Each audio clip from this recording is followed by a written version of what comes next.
Are you facing a growing stack of bills? Dodging calls from creditors on a daily basis?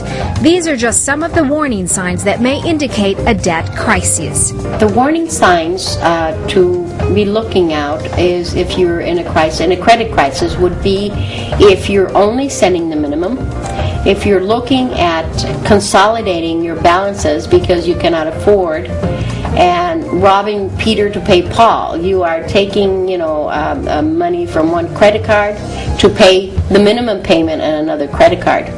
If you are paying for items that you used to pay for cash. Other signs to be aware of: maxing out several or all of your credit cards. Using credit cards to pay for things you know you can't afford. Worrying about people close to you finding out how deep in debt you really are. Avoiding answering the phone or opening the mail. According to the experts, the secret to getting out of debt is earning more than you spend and to apply the savings to paying off your debt. Number one, it's taking control of their finances. They need to see exactly how much they make, how much their expenses are, their living expenses. From there, they need to also determine who they owe, how much do they owe, what interest rates they're paying, and set up a plan in which they could pay their accounts in an organized way. Once you know where you stand financially, it's time to create a budget.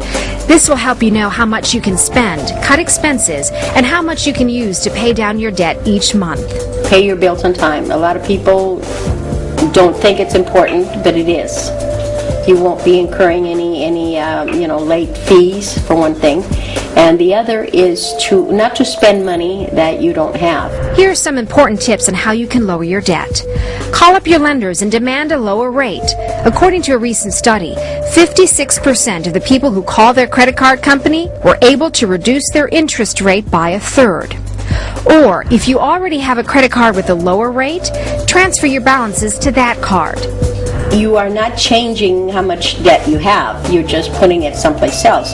One of the things to be careful about is a lot of these credit card companies that will send you what they call teaser rates. It will be that if you don't pay on time, even one time, that your interest rate will jump to the highest level. Avoid temptation by removing your credit cards from your wallet or purse. Also, acknowledge and take control of your debt. One of the ways to pay it back is by consolidating. That consolidation, it's when a bank lends you money to pay off all the debt that you have, and then they absorb the. There are many excellent companies around that can help you clear up your debt and get out from under that pile of monthly